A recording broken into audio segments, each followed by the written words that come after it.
જય શ્રી કૃષ્ણ મિત્રો. તો આજના વિડીયોમાં આપણે શ્રી કૃષ્ણની આખરી ધર્મસભા વિશે જાણીશું. તો ચાલો શરૂ કરીએ આજનો વિડીયો. દ્વારિકાના વિશાળ રાજમહાલયના પટાંગણમાં દેવર્ષિ નારદજીની અધ્યક્ષતામાં આવતીકાલે બ્રહ્મ મુહૂર્તમાં નવગ્રહ શાંતિ યજ્ઞનો મંગલ પ્રારંભ થનાર હોવાથી આજે તો કોઈને એક ઘડીની પણ ફુરસદ નથી.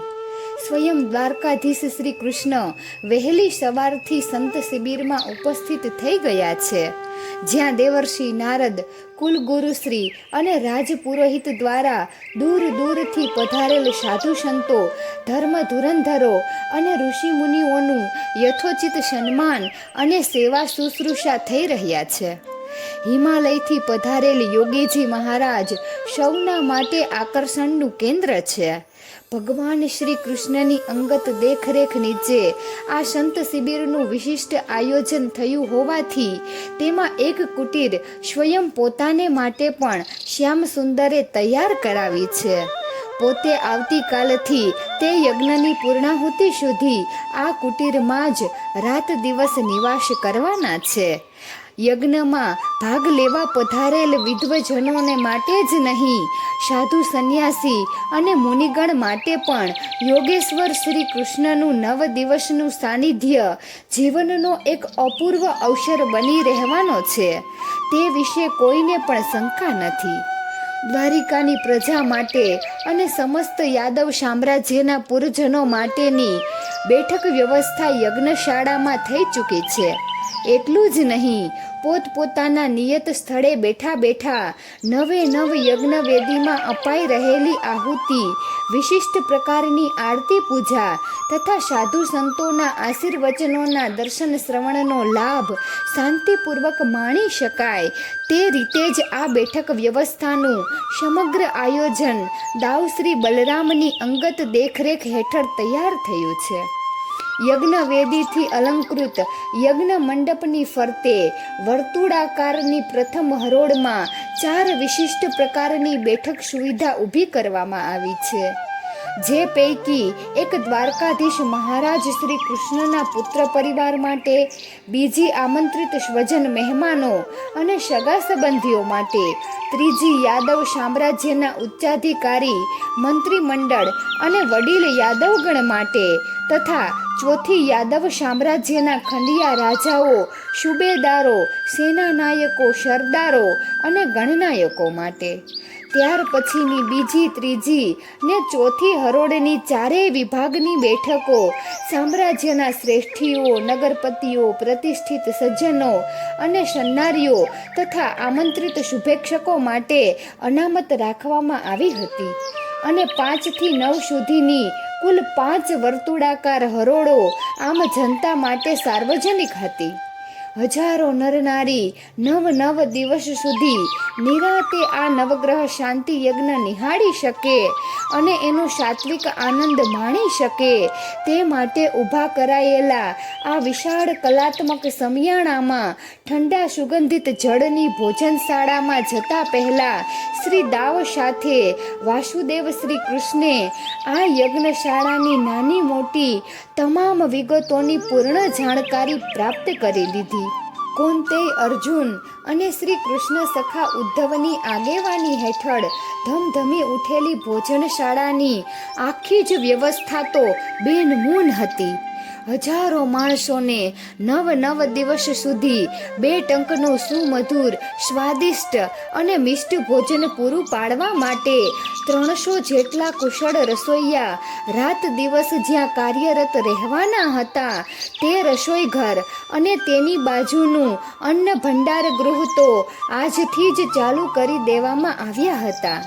એક સાથે 1000 વ્યક્તિ સમૂહમાં પ્રભુ પ્રસાદ લઈ શકે એવી સુસજ્જ બેઠક વ્યવસ્થા ભોજનશાળાના વિશાળ સમિયાણામાં કરવામાં આવી હતી અને તેની સાથે સાથે અતિથિ ભોજન ગૃહમાં એક સાથે 400 અતિથિ વિશેષ શ્રીઓ તથા આમંત્રિત મહેમાનો ઉપરાંત રાજ પરિવારના સદસ્યો પણ સમૂહ ભોજન લઈ શકે એવી વિશિષ્ટ સુવિધા ઊભી કરવામાં આવી હતી.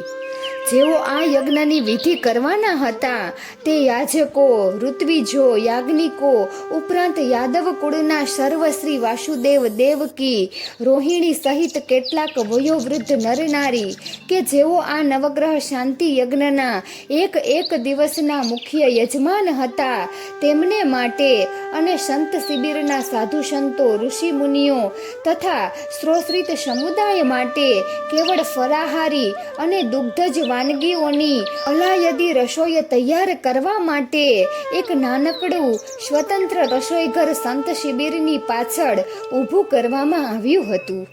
પીવાના ચોખ્ખા જળની વ્યવસ્થાથી માંડી એઠવાડ ઉપાડી લઈને ઝડપી સફાઈ વ્યવસ્થા કરવા સુધીની એક પ્રવૃત્તિ પાછળ સેંકડો યુવાન સ્વયંસેવકોની ટુકડીઓ કામે લાગી જવાની હતી. આ બધું નજરે જોઈને પૂર્ણ પ્રસન્ન થયેલા યાદવેન્દ્ર શ્રી કૃષ્ણ બપોરના ભોજનથી સંતુષ્ટ થઈને ઉદ્ધવ, અર્જુન તથા દાવ સાથે રંગમંડપની મુલાકાતે ગયા. દેવર્ષિ નારદે યાદવ કુલગુરુ અને શ્રોત્રિત આગેવાનો સાથે અગાઉથી ચર્ચા વિચારણા કરીને આ 9 દિવસનો જે વિગતપૂર્ણ કાર્યક્રમ તૈયાર કરીને પ્રસિદ્ધ કર્યો હતો તે મુજબ તો યજ્ઞવિધિ ભલે 9 દિવસ સુધી 8 પ્રહર અખંડ ચાલુ રહેવાની હોય છતાં જનસમુદાય માટે અને આમંત્રિત મહેમાનો માટે 2 વિશિષ્ટ પ્રકારના કાર્યક્રમો યોજવામાં આવ્યા હતા. એક સૂર્યોદયથી મધ્યાહન સુધી યજ્ઞશાળા મધ્યે મંત્રોચ્ચાર સહિત યોજાનારી શાસ્ત્રોક્ત યજ્ઞીય વિધિમાં સાધુ સંતો અને ઋષિગણની સક્રિય ઉપસ્થિતિમાં તૈયાર થનાર યજ્ઞયાગમાં દરરોજ એક ગ્રહની શાંતિ માટે અપાનારી વિશિષ્ટ યજ્ઞાહુતિનો અને ત્યારબાદ તાત શ્રી વસુદેવજીના વરદસ્તે બ્રાહ્મણોને આપવામાં આવનારી સુવર્ણ મુદ્રા દાન દક્ષિણા વિધિનો એક અનોખો કાર્યક્રમ અને બીજો મધ્યાહન પછીનો એક પ્રહર ભોજન માટે ફાળવ્યા બાદ દિવસના ચોથા પ્રહર દરમિયાન રંગમંડપ મધ્યે 9 દિવસ સુધી સંગીત, સંકીર્તન અને પ્રાર્થના ભજન સહિત દરરોજ જુદા જુદા સાધુ સંતો, ઋષિવરો અને વિદ્વજનો દ્વારા ભક્તિ સંમેલનનું વિશિષ્ટ આયોજન.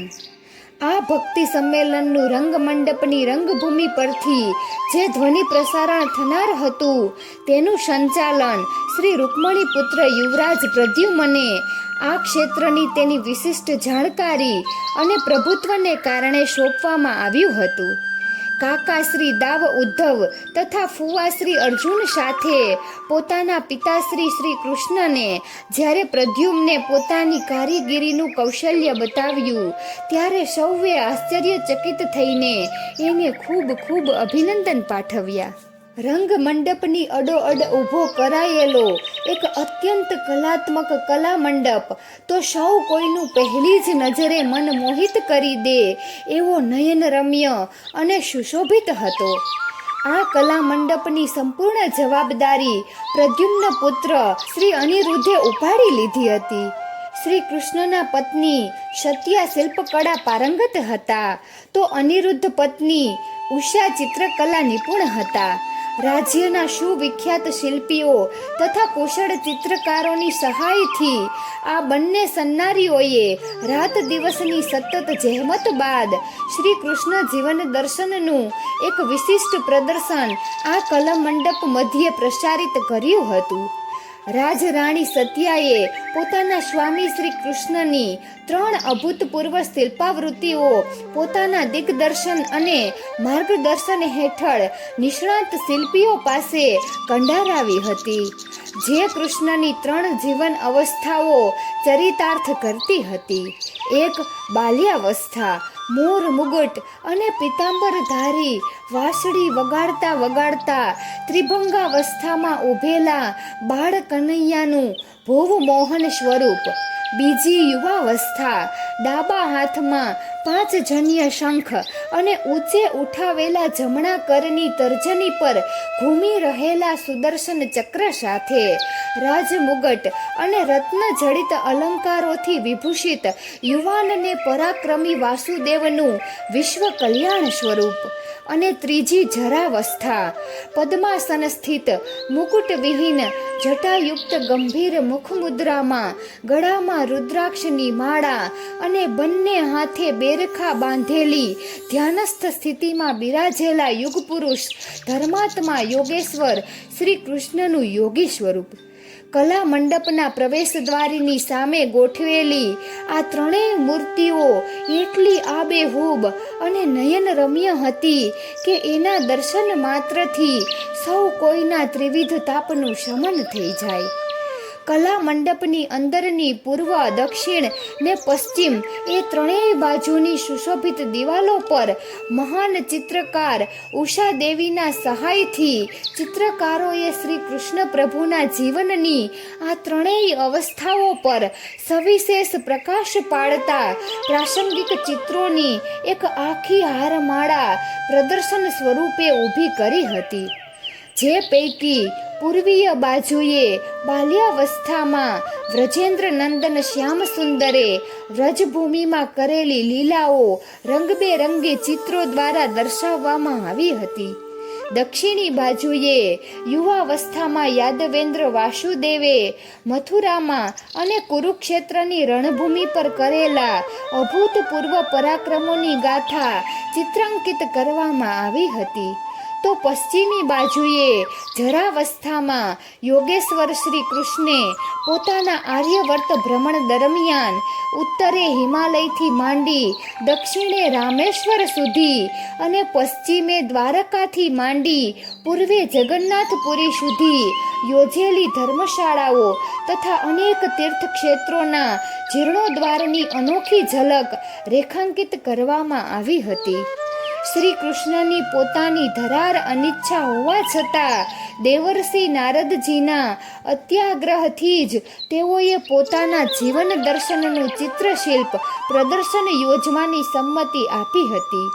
કેમ કે જે હેતુ પુરઃસર ભગવાને નારદજીને નવરાત્રિ દ્વારિકામાં રોકાઈ જવાની આજ્ઞા આપી હતી તે હેતુની સિદ્ધિ અને સાફલ્યનો આધાર આ શ્રી કૃષ્ણ જીવન દર્શન પ્રદર્શન પર હતો. ભગવાન શ્રી કૃષ્ણ અને ભક્ત નારદ સિવાય અન્ય કોઈને પણ જેની જાણ ન હતી તેવો એક વિશિષ્ટ અને શકવર્તી કાર્યક્રમ આ યજ્ઞ નિમિત્તે નવરાત્રિ સુધી આ કલા મંડપની મધ્યે ઊભી કરાયેલી વ્યાસપીઠ પરથી પ્રસારિત થવાનો હતો. અને જે નિરખવા માટે બ્રહ્મા વિષ્ણુ મહેશ સહિત બ્રહ્મલોક, વિષ્ણુલોક અને ગોલોકના તમામ દેવી દેવતાઓ અત્યંત ઉત્કંઠિત થઈ રહ્યા હતા. આ અભૂતપૂર્વ કાર્યક્રમ એટલે 9 દિવસ સુધી રોજ રાત્રિના બીજા પ્રહર દરમિયાન યોજાનારી કૃષ્ણાવતારની આખરી ધર્મસભા. આ સભાનું સંચાલન દેવર્ષિ નારદ સ્વયં કરવાના હતા અને આ સભાનું અધ્યક્ષ પદ શોભાવવાના હતા. હિમાલયથી ખાસ પધારેલા પેલા દિવ્ય યોગી આ ધર્મસભા અત્યંત ગોપનીય હતી. એટલું જ નહીં, કેવળ સાધુ સંતો, ઋષિ મુનિઓ અને વિદ્વજનો પૂરતી જ મર્યાદિત હતી. અને તે પણ એટલી હદ સુધી કે શ્રી કૃષ્ણ અને ઉદ્ધવ સિવાય રાજમહેલની કોઈ પણ વ્યક્તિને ત્યાં ઉપસ્થિત રહેવા માટેનું નિમંત્રણ નહોતું અપાયું. દ્વાપર યુગ પૂર્ણ થવા આડે હવે નિશ્ચિત સમય બાકી રહ્યો હતો ત્યારે આગામી કળયુગની આર્યવર્ત પ્રજાને આર્ય ધર્મનું મહત્વ, શ્રી કૃષ્ણાવતારની ફલશ્રુતિ તથા સવિશેષ સ્વરૂપે તો શ્રી રાધા અવતારનું રહસ્ય સમજાય તે માટે આ સાધુ સંતોએ, ઋષિ મુનિઓએ અને વિદ્વજનોએ હવે પછીના પોતાના જીવનકાળ દરમિયાન જે મહાન ઉત્તરદાયિત્વ નિભાવવાનું હતું તેની પૂર્ણ જવાબદારી અને અધિકૃત સમજ આ આખરી ધર્મસભામાં આપવામાં આવનાર હતી.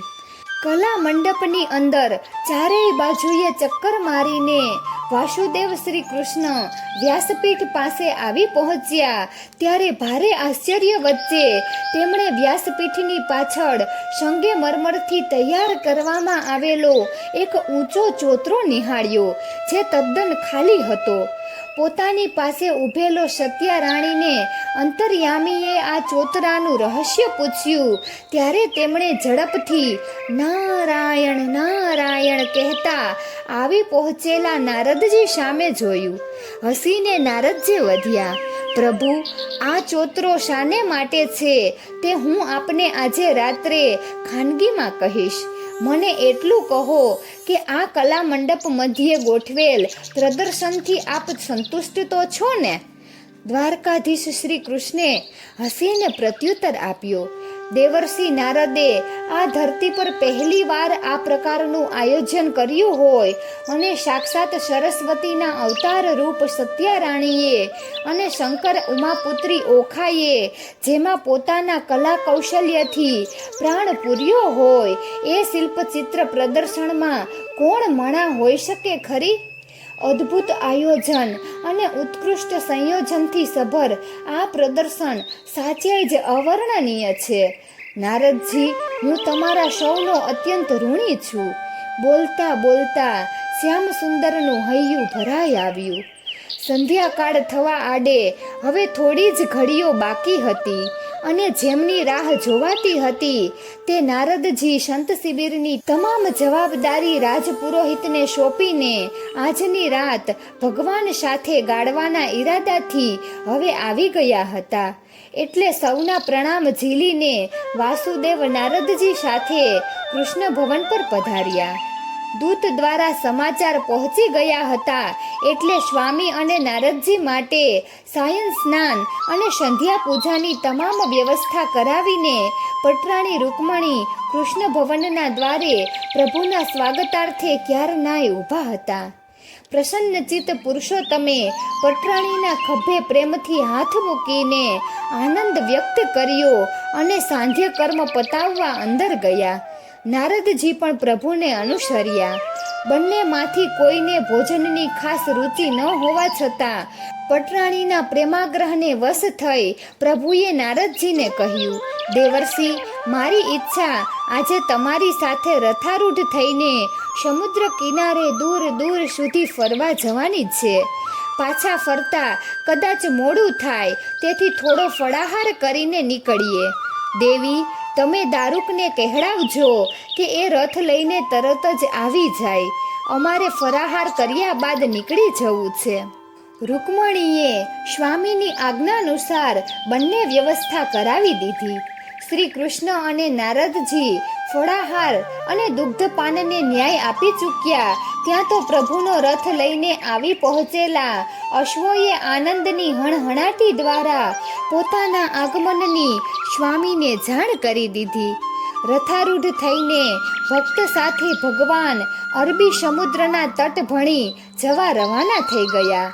સ્વામીની સૂચનાનુસાર દારૂકે રથને બેટ દ્વારકાની દિશામાં હંકારી મૂક્યો.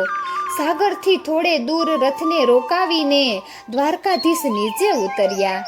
દારૂકને જરૂરી સૂચનાઓ આપીને પ્રભુ નારદજી સાથે સમુદ્ર તટની રેતી પર પગે ચાલતા આગળ વધ્યા. દ્વારિકાના દરિયા કરતા બેટ દ્વારકાનો દરિયો નારદજીને ઘણો શાંત અને ધીર ગંભીર જણાયો. સાગર જેવા વિશાળ સ્વામી શ્રી કૃષ્ણ પણ અત્યારે એટલા જ ધીર ગંભીર અને પ્રશાંત હતા. વાતો કરતા કરતા ખાસી પદયાત્રા કરાવીને પ્રભુ નારદજીને પોતાની ચિર પરિચિત અને અત્યંત પ્રિય સાગરશિલા પાસે લઈ આવ્યા. કિનારે પાવડીઓ કાઢીને પ્રભુએ ત્યાંના છીછરા સાગર જળમાં પગ મૂકી સાગરનું જળ માથે ચડાવ્યું અને પાણીમાં આગળ વધીને પોતાની એકાંત ધ્યાન માટેની એ ભવ્ય સાગરશિલા પર પદાર્પણ કર્યું. નારદજીએ પણ પ્રભુને પગલે પગલે સાગર વંદના અને જળ અભિષેક કરીને સાગરશિલા પર સ્થાન ગ્રહણ કર્યું. પ્રભુ સાથે આ રીતે સાગર તટે તદ્દન નીરવ વાતાવરણમાં રાત્રિ સમયે સહેલ કરવાનો નારદજી માટે તો પહેલો જ અનુભવ હતો. અદ્ભુત પ્રાકૃતિક વાતાવરણમાં પોતાના હળવા હળવા મોજા દ્વારા દ્વારકાધીશનો ચરણ સ્પર્શ કરી રહેલો અરબ સાગર નારદજીને આજે કેટલો ભવ્ય અને ગહન ભાસ્યો એવો ભૂતકાળમાં ક્યારેય નહોતો ભાસ્યો. પ્રભુએ નારદજીને કહ્યું, નારદ, આ મારી એકાંત ધ્યાન ચિંતન માટેની ખાસ ગોપનીય જગ્યા છે, જ્યાં હું મહિનામાં કેટલીય વાર સંધ્યા કાળે અને રાત્રિના સમયે એકલો આવું છું અને ક્યાંય સુધી ધ્યાનમગ્ન રહીને આર્યાવર્તના હિતની, સાધુ સંતોના રક્ષણની અને આર્ય ધર્મના પુનઃરોદ્રની યોજનાઓ ઘડું છું. દ્વારિકાની સ્થાપના કરી ત્યારથી માંડી આજ દિન સુધીમાં સેંકડો વાર હું આ સ્થાને હૃદયમાં અજંપો ભરીને આવ્યો છું અને ભરપૂર આનંદ ભરીને પાછો ગયો છું. પરંતુ આજે તમને સાથે લઈને આ સ્થળે આવવા પાછળ મારા બે પ્રયોજન છે. એક તો મારે તમને એ હકીકતથી સુજ્ઞાત કરવા છે કે જેમ હું શ્રી રાધાથી ભૌતિક દૈહિક રૂપે વર્ષોથી અલગ રહેતો હોવા છતાં એક ક્ષણ માટે પણ એનાથી માનસિક આધ્યાત્મિક રૂપે છૂટો પડ્યો જ નથી, તેમ યમુનાજી સાથેનો મારો પ્રત્યક્ષ વ્યવહારિક સંબંધ દ્વારિકામાં આવ્યા પછી ભલે કપાઈ ગયેલો ભાસતો હોય છતાં પરોક્ષ આંતરિક સંબંધ તો સતત ને અતૂટપણે જળવાઈ રહ્યો છે. આ હકીકતની પ્રતીતિ કરાવવા માટે જ હું તમને આ સ્થાને ખેંચી લાવ્યો છું. એમ કહીને પ્રભુએ પેલી પાષાણ શિલા પરથી થોડા નીચે ઉતરીને અરબી સમુદ્રના જળમાં પોતાના બંને ચરણ ઝબોડ્યા. આશ્ચર્યચકિત થઈ ગયેલા વીણા પાણીએ જળમાં જોયું તો અચ્યુતના બંને ચરણ ફરતે દિવ્ય તેજ રશ્મિનું એક ચક્રાકાર વર્તુળ ઘૂમી રહ્યું હતું. જાણે જળના માધ્યમથી ઉત્પન્ન થયેલ વિદ્યુત દ્વારા પ્રભુના શરીરમાં કોઈ દિવ્ય સંદેશનું પ્રસારણ ન થઈ રહ્યું હોય. બીડેલ નયને ધ્યાનાવસ્થામાં બિરાજેલ યોગેશ્વર શ્રી કૃષ્ણના મુખારવિંદ પર અવર્ણનીય આનંદનો ઓધ ઉછળી રહ્યો હતો. પ્રભુના આ દિવ્ય સ્વરૂપના દર્શન કરીને દેવર્ષિ નારદ કૃતકૃત્ય થઈ ગયા. થોડી વાર બાદ ચક્ષુ ખોલીને અંતર્યામી અત્યંત પ્રસન્ન ચિત્તે બોલ્યા, દેવર્ષિ, આ એક અદ્ભુત રહસ્ય છે જે હકીકતમાં અસંભવિત તો નથી જ, પરંતુ એને સંભવિત ને સાકારિત કરતા માનવ પ્રાણીને હજી હજારો વર્ષો લાગી જશે. તમે હમણાં જે દ્રશ્ય નજરે નિહાળ્યું તે જળના માધ્યમ દ્વારા થઈ શકતું સંદેશ પરિવહન છે. દેવર્ષિ, તમે તો જાણો છો કે સાગરના જળને કોઈ બંધન કે મર્યાદા નથી. એટલું જ નહીં, આ ભૂખંડ પર આવેલા સાતેય સમુદ્રના જળ પણ એકબીજા સાથે અતૂટપણે સંકળાયેલા છે. કેવળ આર્યવર્તની જ વાત કરું તો એના પૂર્વ, દક્ષિણ અને પશ્ચિમ કિનારે જે 3 અલગ દરિયા આવેલા છે તે ત્રણેયના સ્થળ કાળને આધીન નામ ભલે ગમે તે પાડવામાં આવ્યા હોય, પરંતુ શ્રી યમુનાજી પૂર્વમાં જે સાગરને મળે છે તે જ સાગરના જળ જગન્નાથપુરીનું પાદ પ્રક્ષાલન કરીને દક્ષિણમાં ભગવાન ઈશ્વરને અભિષેક કરી પશ્ચિમમાં દ્વારિકા મધ્યે મારી ચરણ વંદના કરવા આવી પહોંચે છે. હવે આ પ્રાકૃતિક ભૂરચનાના પરિપ્રેક્ષ્યમાં એક બીજી આધિભૌવિક અને આધિદૈહિક સત્ય ઘટના પણ જાણી લો. દૂર દૂર વ્રજભૂમિમાં અત્યારે શ્રી રાધાજી યમુના કિનારે પોતાના ચરણ શ્રી યમુના જળમાં બોળીને બિરાજમાન છે. એમના સમગ્ર મનોભાવ એકત્રિત થઈને એમના ચરણ કમળ દ્વારા જમના જળમાં સંક્રમિત થાય છે અને જળના માધ્યમ દ્વારા પરિવહિત થતા શ્રી રાધાના મનોભાવ, એમની હૃદયેચ્છા, એમનો સંદેશ વિદ્યુત વેગે ગતિમાન થઈને અહીં સુધી પહોંચે છે.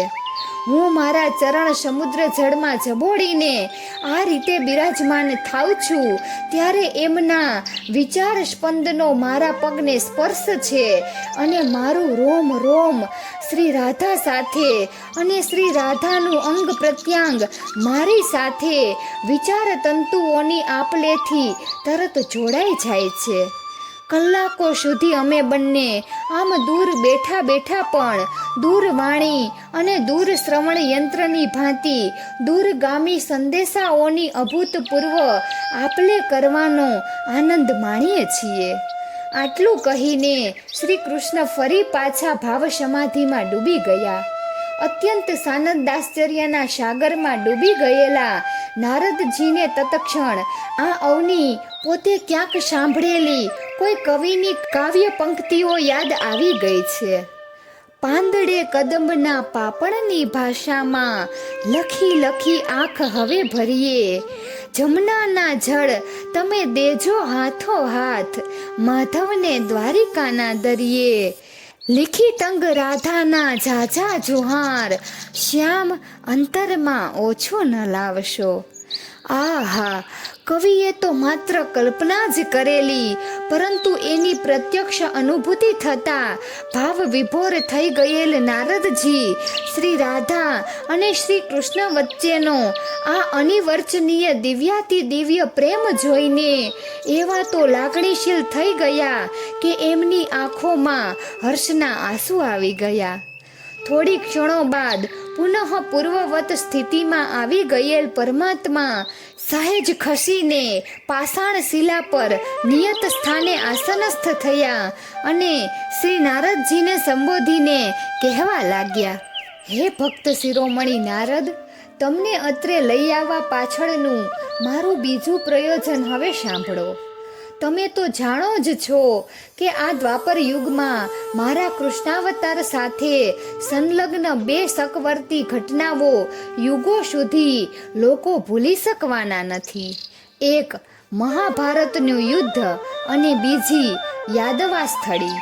આ બંને શબ્દો જનસમુદાયના એટલી હદ સુધી રૂઢ થઈ જવાના છે કે આગામી કળિયુગમાં કોઈ પણ બે પક્ષો વચ્ચે થનાર ભયંકર વિશ્વયુદ્ધને લોકો મહાભારતના યુદ્ધ સાથે સરખાવશે અને ભાઈ ભાઈ વચ્ચે કુશંપથી થનાર અંદર અંદરની લડાઈયુક્ત કતલને લોકો યાદવાસ્થળી નામે ઓળખશે.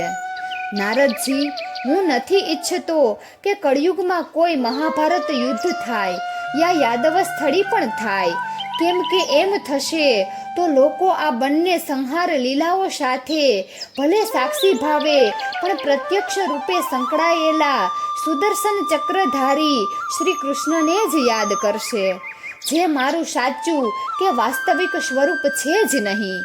એ તો મેં યુગધર્મ બજાવવા અભિપ્રેત કરેલું આભ્યંતરિક સ્વરૂપ છે. હું નથી ઈચ્છતો કે મને કેવળ આ સ્વરૂપે જ લોકો યાદ કરે અને ભજે. નારદ, આ સિવાયના પણ મારા બીજા બે સ્વરૂપ છે, જેને સરસ્વતીની સહાયથી સત્યા દેવીએ શિલ્પાકૃતિ રૂપે પેલા કલા મંડપ મધ્યે પ્રસ્થાપિત કર્યા છે. મારું કૃષ્ણ કનૈયાનું મનમોહન બંસીધર બાળ સ્વરૂપ અને યોગેશ્વર શ્રી કૃષ્ણ ધર્મ સંરક્ષકનું યોગી સ્વરૂપ. તેથી હે નારદ, તમે તો સર્વજ્ઞ અને સર્વવ્યાપી છો, એટલે હું તમને બીજું તો કંઈ કહેતો નથી. કેવળ એટલું જ કહું છું કે આ મારી આખરી ધર્મસભામાં તમે મારા આ બંને સ્વરૂપનો સાચો મહિમા અને પ્રભાવ પ્રસારિત કરજો. બાળપણમાં મેં કરેલી વ્રજલીલાઓ પાછળના આધ્યાત્મિક રહસ્યો સ્ફુટ કરતા કરતા તમે શ્રી રાધાજીની અવતાર લીલા પર સવિશેષ પ્રકાશ પાડજો અને વાસ્તવમાં અમે બંને કોણ છીએ અને અમારી વચ્ચેનો આધ્યાત્મિક, આધિભૌવિક અને અલૌકિક સંબંધ કેટલો સનાતન અને સર્વકાલીન છે તેની પણ તમે સર્વને જાણ કરજો. તેની સાથે સાથે મેં કેવળ વિનાશાય ચ દુષ્કૃતામ અવતાર લીધો નથી. ધર્મ સંસ્થાપનાર્થયાય મેં કૃષ્ણાવતારમાં પાછળથી જે ધર્મસભાઓ યોજી છે અને આ આર્ય સંસ્કૃતિ તથા આર્ય ધર્મના અભ્યુત્થાનાર્થે જે કંઈ કર્યું છે તે પણ તમે આ ધર્મસભામાં સૌને કહેજો.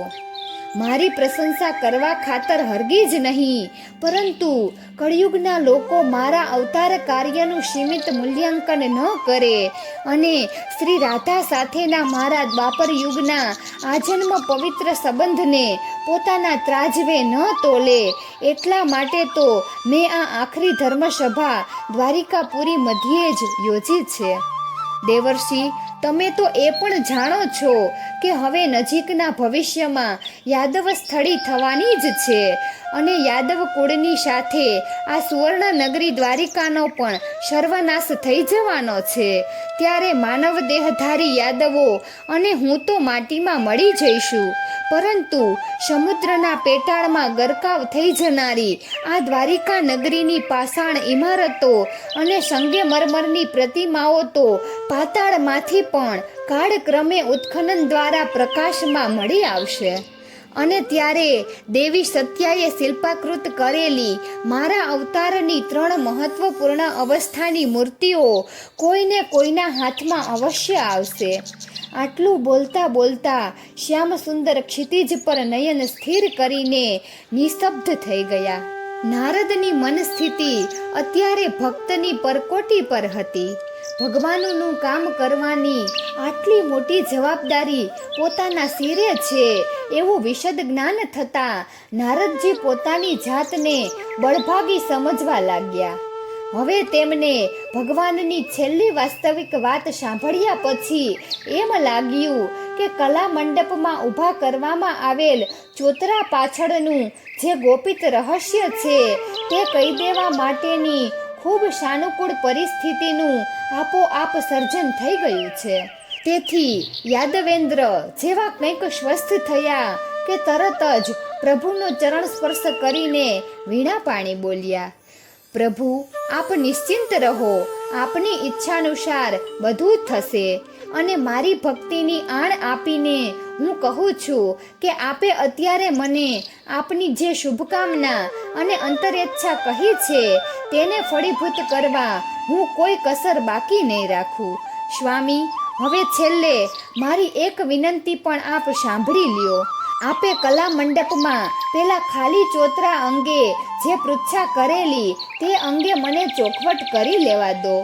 આપની 8 રાણીઓની સાચા હૃદયની લાગણી અને માગણીને માન આપીને મેં અને ઉદ્ધવજીએ આપના કલાધિષ્ઠાત્રી દેવી સત્યરાણીની સમક્ષ અમે પૂર્વે નિરખેલા આપના અને શ્રી રાધાજીના શ્રી રાધા માધવ યુગલ સ્વરૂપનું નવશીખ વર્ણન કર્યું. અને અમારા શાબ્દિક વર્ણન પરથી કલા દેવી સત્યરાણીએ પ્રથમ તેને એક ફલક પર રેખાંકિત કર્યા બાદ પૂર્ણ જહેમત લઈને એક એવું રંગીન ચિત્રાંકન તૈયાર કર્યું કે અમે સૌ તે નિરખીને રોમાંચિત થઈ ગયા. પછી રાણી સત્યભામાએ સૂચન કર્યું કે ફલક પર દોરેલું આ અદ્ભુત ચિત્ર તો કાળક્રમે લુપ્ત થઈ જશે અને પછી તો આ યુગલ સ્વરૂપની ઝાંખી કળિયુગના લોકો માટે કેવળ કલ્પનાનો વિષય બની જશે. આ યુગલ સ્વરૂપનું ચિત્રાંકન સદા અમર રહે તે માટે તો તેનું શિલ્પાંકન થવું જ જોઈએ. પરંતુ આપની અનુમતિ વિના આવું સાહસ કરવાની હિંમત કોણ કરે? તેથી અમે કેવળ એક ચોતરો તૈયાર કરીને રાખ્યો છે. આપ જો અનુમતિ આપો તો દેવી સત્યાએ બીડું ઝડપ્યું છે કે તેઓ કેવળ 7 જ દિવસમાં પોતાની દૈવી શક્તિથી આપના યુગલ સ્વરૂપની મૂર્તિ કંડારવામાં સમર્થ છે. અને જો તેમ થઈ શકે તો આ નવગ્રહ શાંતિ યજ્ઞની પૂર્ણાહુતિ પ્રસંગે અમારી ઈચ્છા આપની એ મૂર્તિએ ચોતરા પર પધરાવીને એનું કોઈના વરદસ્તે અનાવરણ કરાવવાની પણ છે. શ્યામ સુંદર તો આટલું સાંભળીને ઊભા થઈ ગયા અને બોલી ઉઠ્યા, ફલક પર દોરેલું એ ચિત્ર ક્યાં છે? નારદ કહે, રાણી સત્યાના મહેલે. અને તરત જ પાષાણ શિલા પરથી નીચે ઉતરતા શ્રી કૃષ્ણે કહી દીધું, મારે અત્યારે જ એ ચિત્ર જોવું પડશે. મને જો એ ગમશે તો હું એને શિલ્પાકૃત કરવાની સંમતિ અવશ્ય આપીશ. અને ઝડપભેર ભગવાન સાથે ભક્ત નારદ ચાલતા રથ જ્યાં ઊભો રાખ્યો હતો તે સ્થળે આવી પહોંચ્યા. સ્વામીએ દારૂકને સૂચના આપી અને દારૂકે રથને સીધો સત્યારાણીના મહેલે જવા હંકારી મૂક્યો. પ્રભુને નારદજી સાથે આમ ઓચિંતા પોતાના મહેલે પધારેલા જોઈને સત્યરાણી પ્રથમ તો થોડા ગભરાઈ ગયા, પરંતુ નારદજીએ ઘટસ્ફોટ કર્યો એટલે તેઓ લગભગ દોડતા અંદર જઈને પેલું રંગીન ચિત્ર લઈ આવ્યા અને પ્રભુના કર કમળમાં તે મૂકી દીધું. પોતાના અને શ્રી રાધા રાણીના યુગલ સ્વરૂપનું આટલું સુંદર અને ભાવવાહી ચિત્રાંકન જોઈને શ્રી રાધા વલ્લભ તો પ્રેમ વિભોર થઈ ગયા. રાણી સત્યાને અંદરના આશીર્વાદ આપીને તેમણે અનુમતિ આપી દીધી કે આ સ્વરૂપને શિલ્પમાં કંડારવાની તેમની મનોકામના ભલે પરિપૂર્ણ થતી. પછી તેમણે ઉમેર્યું કે દેવી, દ્વારિકાવાસીઓને તો તમે અમારા યુગલ સ્વરૂપની નવાજેશ કરી, પરંતુ વ્રજવાસીઓનું શું? મારી એક તમન્ના છે, તમે શિલ્પાંકન કરી રહો, પછી આ ચિત્ર મને આપી દેજો. હું આ ચિત્રને ઉદ્ધવ સાથે વ્રજમાં મોકલી આપીશ. મારા અમર ભક્તિધામ વૃંદાવનમાં જો આ યુગલ સ્વરૂપનું ચિત્ર પહોંચશે તો મને ખાતરી છે કે ત્યાંનો કોઈને કોઈ શિલ્પકાર એને ક્યારેય પણ મૂર્તિ રૂપે કંડારશે અને કોઈ એવા સ્થળે એ મૂર્તિ સ્થાપિત કરશે કે સેંકડો વર્ષો સુધી વૃંદાવનની યાત્રાએ જનાર મારા ભાવિક ભક્તો મારા આ સ્વરૂપનું પણ ભક્તિભાવથી દર્શન કરી શકશે. આટલું કહીને સત્યારાણીનો આદર સત્કાર સ્વીકારી પ્રભુ નારદજી સાથે કૃષ્ણ ભવન પર આવ્યા. ત્યારે રાત્રિનો પ્રથમ પ્રહર પૂરો થવાની આલબેલ સંભળાઈ. પછી તો બીજા દિવસના બ્રહ્મ મુહૂર્તથી પ્રારંભાયેલો નવગ્રહ શાંતિ યજ્ઞ 9 દિવસને 9 રાત સુધી અખંડ અને અવિરત ચાલ્યો અને હજારો નરનારીઓએ તથા આમંત્રિત મહાનુભાવોએ ન કેવળ યજ્ઞ વિધિ જ નિહાળી, બલકે રાજ્યના મહેમાન તરીકે 9 દિવસ સુધી ભોજનાનંદ અને સાથે સાથે રંગમંડપ મધ્યે ચાલતો ભજનાનંદ પણ માણ્યો. સૂર્યોદયથી સૂર્યાસ્ત સુધીના સમયગાળા દરમિયાન કેવળ દ્વારિકાની જ નહીં, સમસ્ત યાદવ સામ્રાજ્યની વિશાળ માનવ મેદનીએ કલા મંડપમાં પ્રદર્શિત થયેલું શ્રી કૃષ્ણ જીવન દર્શનનું પ્રદર્શન અત્યંત રસપૂર્વક અને ભક્તિભાવપૂર્વક નિહાળ્યું. આમ જનતા માટેના 4 દૈનિક કાર્યક્રમો સાગોપાગ પાર પાડ્યા અને પૂર્ણાહુતિનો 10મો દિવસ પણ આવી પહોંચ્યો. આ બાજુ કેવળ આમંત્રિત વિદ્વજનો અને સાધુ સંતો સહિત પૂજ્ય ઋષિમુનિ વૃંદ માટે ખાસ આયોજાયેલી રાત્રિ ધર્મસભા કલા મંડપ મધ્યે ઊભી કરાયેલ વ્યાસપીઠ પરથી અપૂર્વ ઉત્સાહ અને પૂર્ણ આદર સન્માન સહિત આરંભાઈ, જેનું પ્રથમ રાત્રિએ ઉદ્ઘાટન પ્રવચન કરતા ભગવાન દ્વારકાધીશે સૌનું સ્વાગત કરીને આ ધર્મસભાનો હેતુ અને એના દૂરગામી પરિણામો સુસ્પષ્ટ કર્યા. અત્યંત ઉચ્ચ કોટીનો સુશિક્ષિત અને ધર્મનિષ્ઠ આ શ્રોતાગણ હતો અને પ્રત્યેક મહાનુભાવને આંતરિક પ્રતીતિ થઈ ચૂકી હતી કે આપની વચ્ચે બિરાજેલા દ્વારકાધીશ શ્રી કૃષ્ણ કોઈ સામાન્ય નરપુંગવ કે મહારાજાધિરાજ નથી. આ તો ધરતી પર અવતરેલો કોઈ દિવ્યાત્મા, યુગ પુરુષ અને યોગેશ્વર શ્રી કૃષ્ણ છે. તેથી તેમના શ્રીમુખે જે કંઈ કહેવાયું તે તથા નવરાત્રિ દરમિયાન દેવર્ષિ નારદે અને સિદ્ધ યોગી મહારાજે જે કહ્યું તે સૌએ અભૂતપૂર્વ દીક્ષા સ્વરૂપે સ્વીકાર્યું અને હર્ષનાદથી સન્માન્યું. ખાસ કરીને સિદ્ધ યોગી મહારાજ શ્રીએ અભિવ્યક્ત કરેલું આ રહસ્ય તો સૌના હૃદયને સ્પર્શી ગયું. આપણે જેમના સમકાલીન હોવાનું ગૌરવ લઈ શકીએ એમ છીએ તે ભગવાન વિષ્ણુએ દ્વાપર યુગના પોતાના 20મા અવતારમાં ધારણ કરેલો આ માનવ દેહ ભલે આપણને શ્રી કૃષ્ણના એક માનવીય સ્વરૂપે દેખાતો હોય, પરંતુ હકીકતે તેમના આ માનવ દેહની દિવ્ય રચના પણ સમજવા જેવી છે. દેવકીના 8મા પુત્ર તરીકે તેમનો જન્મ થયો ત્યારે તે વિષ્ણુનો જ અવતાર હતા અને જન્મેલા બાળકે વસુદેવ દેવકીને દર્શન આપ્યા તે ચતુર્ભુજી અર્થાત શંખ ચક્ર ગદા અને પદ્મધારી હતા. ત્યારબાદ વસુદેવ દેવકીની વિનંતીથી 2 ભુજાનો બાળક તેમને સોંપીને વૈકુંઠમાં જતા પહેલા વિષ્ણુ ભગવાને કહ્યું કે આ બાળકને ગોકુળમાં નંદ યશોદાને ત્યાં મૂકી આવી, ત્યાં મારી યોગમાયાએ કન્યા રૂપે જન્મ લીધો છે, તેને અહીં લઈ આવો. ત્યાર પછી શું બન્યું તે કથા તો સર્વવિદિત હોવાથી મારે કંઈ કહેવાનું રહેતું નથી, પરંતુ મારે જે કહેવું છે તે હવે તમે બરાબર સમજી લો.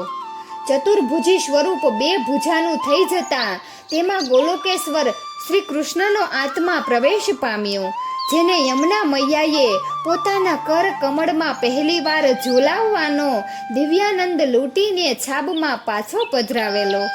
આ બાળકને નંદરાયને ત્યાં મૂકી ત્યાં જન્મેલી નવજાત બાળકીને લઈને વસુદેવ કારાગારમાં પાછા આવ્યા.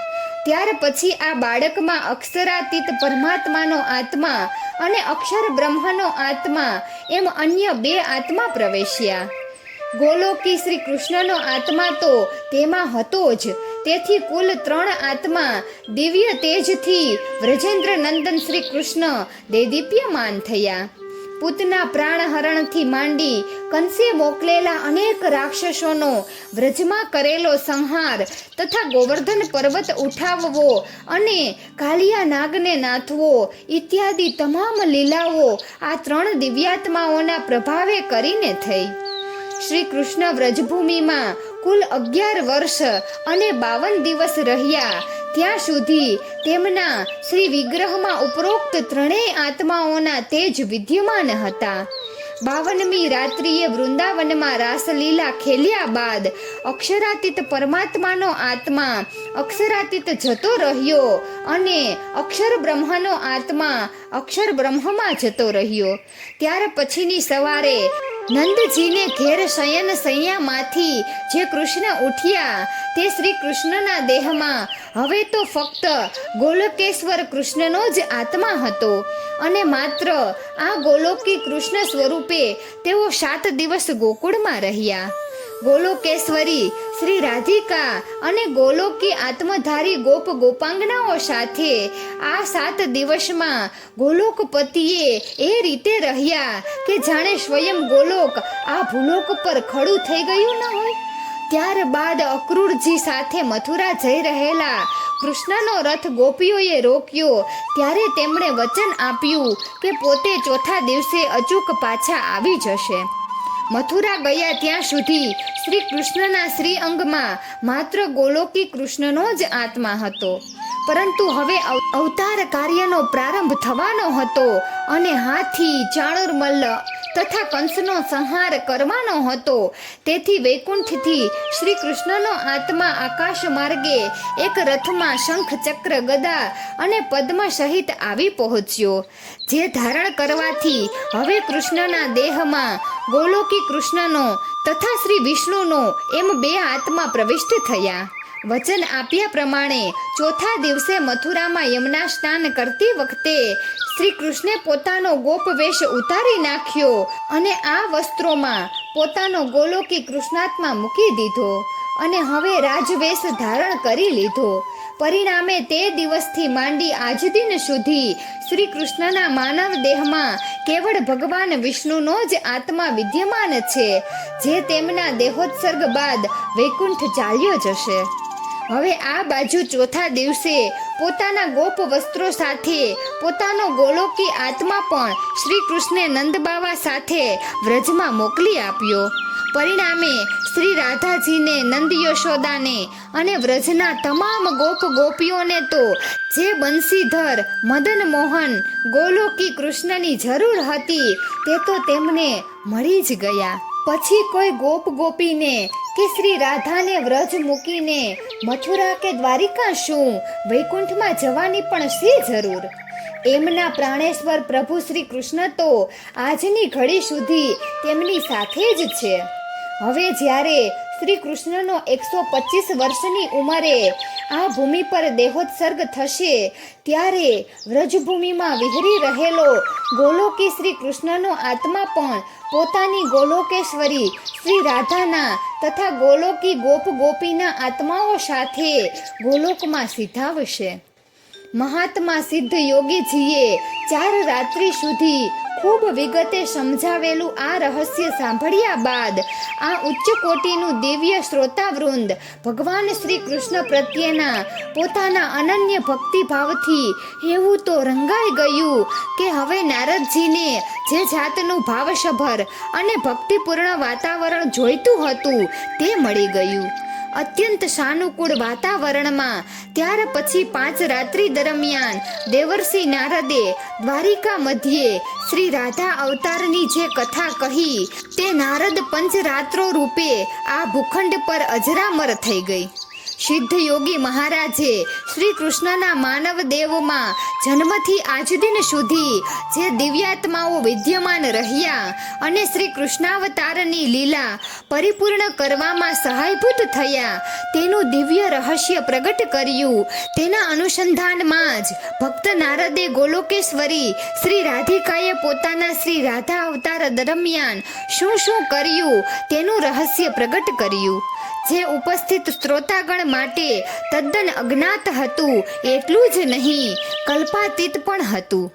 દ્વાપર યુગમાં માત્ર શ્રી કૃષ્ણાવતારમાં જ થયો હોવાનું માનતા ને જાણતા આ વિદ્વજનોને જ્યારે નારદ મુનિએ શ્રી રાધા અવતાર પણ થયો હોવાથી વાત કરી અને અનેક દ્રષ્ટાંતો દ્વારા સાબિત કરી બતાવ્યું કે શ્રી રાધા અવતાર વિનાનો કોરો કૃષ્ણાવતાર થયો હોત તો આર્યાવર્તની ભાવિ પેઢીને આપણે શ્રી રાધા કૃષ્ણને નહીં એકલા શ્રી કૃષ્ણને જ પૂજવાનું કહી શક્યા હોત અને તે પણ બંસીધર ગિરિધારી ગોપાલ કૃષ્ણ સ્વરૂપ જ નહીં, કેવળ સુદર્શન ચક્રધારી દ્વારકાધીશ ગીતા જ્ઞાનદાતા યોગેશ્વર શ્રી કૃષ્ણ સ્વરૂપે જ.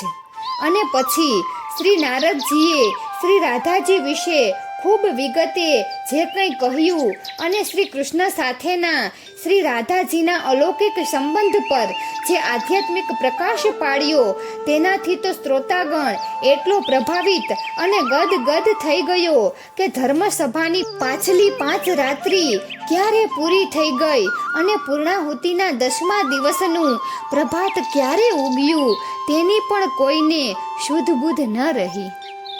નવગ્રહ શાંતિ યજ્ઞની ઈચ્છા થઈ ફળીભૂત, અંતિમ ધર્મ સભા તણો સમન્વય અદ્ભુત, યોગેશ્વર શ્રી કૃષ્ણના શ્રી રાધા અંગભૂત, દ્વાપરમાં અવની પરે લીલા આવિર્ભૂપ. તો મિત્રો, અહીં આ પ્રસંગ પૂર્ણ થાય છે. તો આવતા વિડીયોમાં આપણે શ્રી રાધાવતારનું સાફલ્યનો પ્રસંગ જાણીશું. તો મિત્રો, તમને આ વિડીયો કેવો લાગ્યો જરૂરથી કમેન્ટ કરજો. જો સારો લાગ્યો હોય તો વિડીયોને લાઈક અને શેર કરજો અને અમારી ચેનલને જરૂરથી સબસ્ક્રાઈબ કરજો. વિડીયો અંત સુધી જોવા બદલ ખૂબ ખૂબ આભાર. જય શ્રી કૃષ્ણ. રાધે રાધે.